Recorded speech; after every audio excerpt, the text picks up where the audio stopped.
everybody, this is Angie from Tourangie.com, and today I'm just showing off a little bit of the Bluefield Princeton, Bluefield Avenue, whatever you call it through here.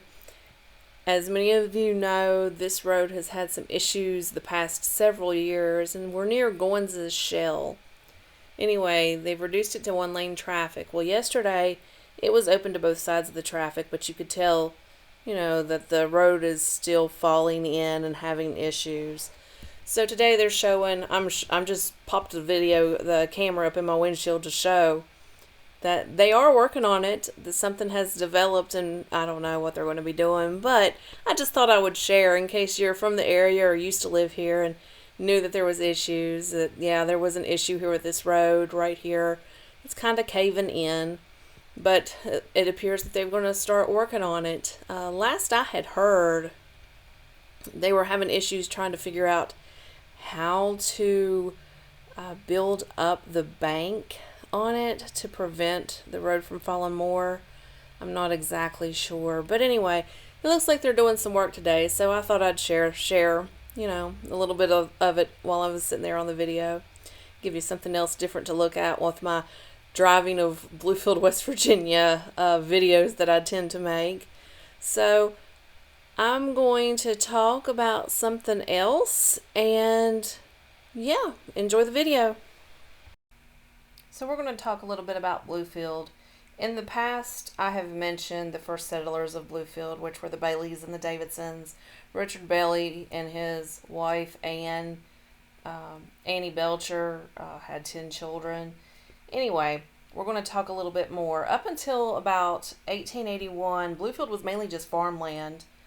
And that same year, the rail line that became part of the Norfolk and Western line completed its survey and began to extend the railway lines up East River from Glen Lynn to John B. Higginbotham's farm and beyond.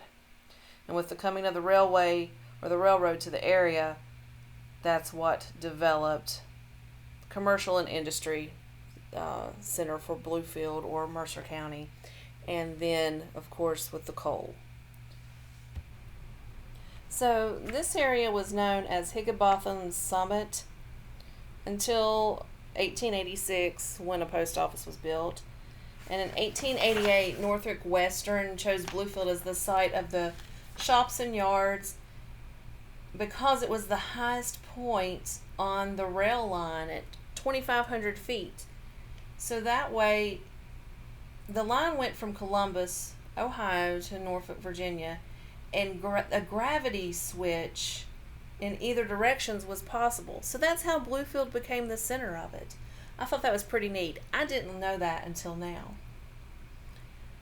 Let's see, what else can I talk to you about? It was incorporated, Bluefield was incorporated in 1889, and John Peck was the first mayor. The first church in the area was erected before 1881 at the head of what is now Washington Street, known as the Antoch Church. It was built on land set aside for the Church of H.B. Bailey and was used by the Methodists, Baptists, and Christians.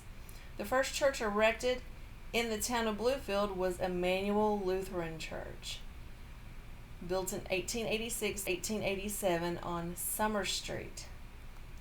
By 1890, the town boasted a population of 1,800, and in 1891, the Norfolk Western added 28 rooms to the Bluefield Inn, which had built in 1889.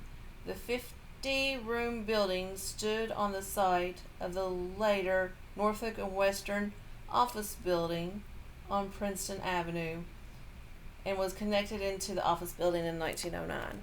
So there's a little bit more history for you. I have found that the Historical Society's books have been quite useful in helping with these videos.